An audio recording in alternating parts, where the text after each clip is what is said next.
मैं मोहम्मद लतीफ़ एडवोकेट, जजी कचहरी शाहजहाँपुर।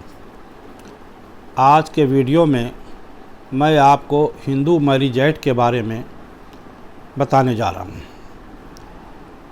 कोई भी पत्नी अगर अपने मायके जाकर बेवजह बैठ जाती है और आप पर झूठे इल्ज़ाम, झूठे एलिगेशन लगाती है या झूठे मुकदमे आपके ऊपर कर देती है, बार बार आपके बुलाने से भी नहीं आती है, आप परेशान हो जाते हैं, तो आपको लीगल ऑप्शन क्या है, कानूनी तौर पे आप उसे कैसे बुला सकते हैं।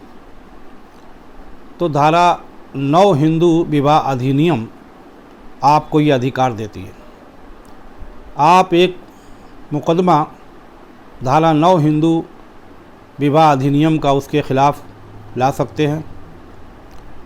रेस्टोरेशन ऑफ कॉन्जुगल राइट, दाम्पत्य अधिकारों के पुनर्स्थापन हेतु याचिका आप न्यायालय में दाखिल कर सकते हैं और उसमें आप अपनी पूरी बात कह सकते हैं कि वो क्यों नहीं आ रही है, आप उसको बुलाना चाहते हैं, आपकी घर गृहस्थी बिगड़ रही है, बेवजह वो आपको परेशान कर रही है, आपको मानसिक और शारीरिक कष्ट हो रहा है और वो आना नहीं चाहती है।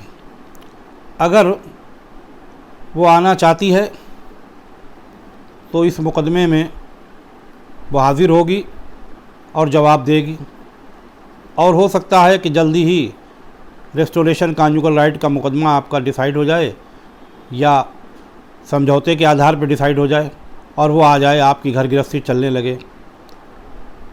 और अगर वो नहीं आती है तो आपको आगे तलाक का आधार बनता जाएगा।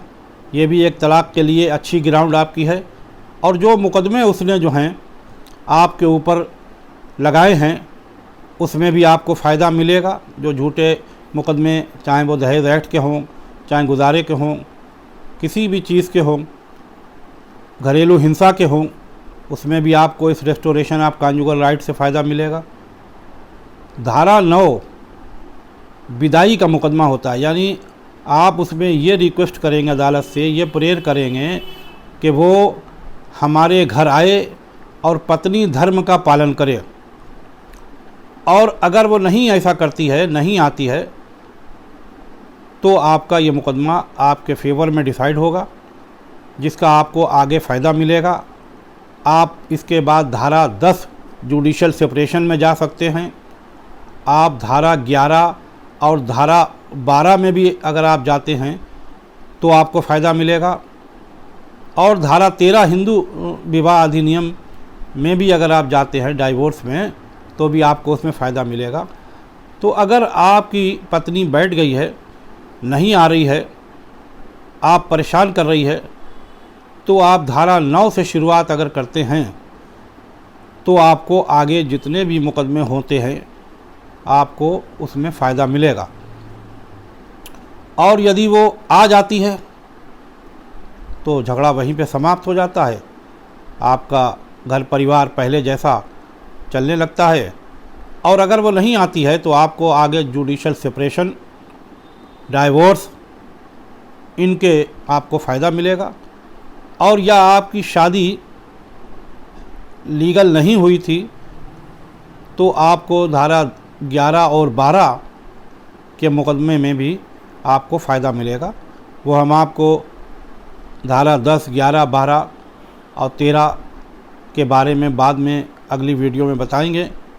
जुडिशल सेपरेशन क्या होता है और नल एंड वाइड शादी कैसे घोषित होती है, उसके बारे में आपको जानकारी देंगे। आज की वीडियो आपको कैसी लगी? अगर आपको अच्छी लगी हो तो लाइक करें, शेयर करें, सब्सक्राइब करें और अपने मित्रों को, अपने फैमिली के लोगों को भी बताएं ताकि लोगों को इसका फ़ायदा मिले। शुक्रिया, धन्यवाद।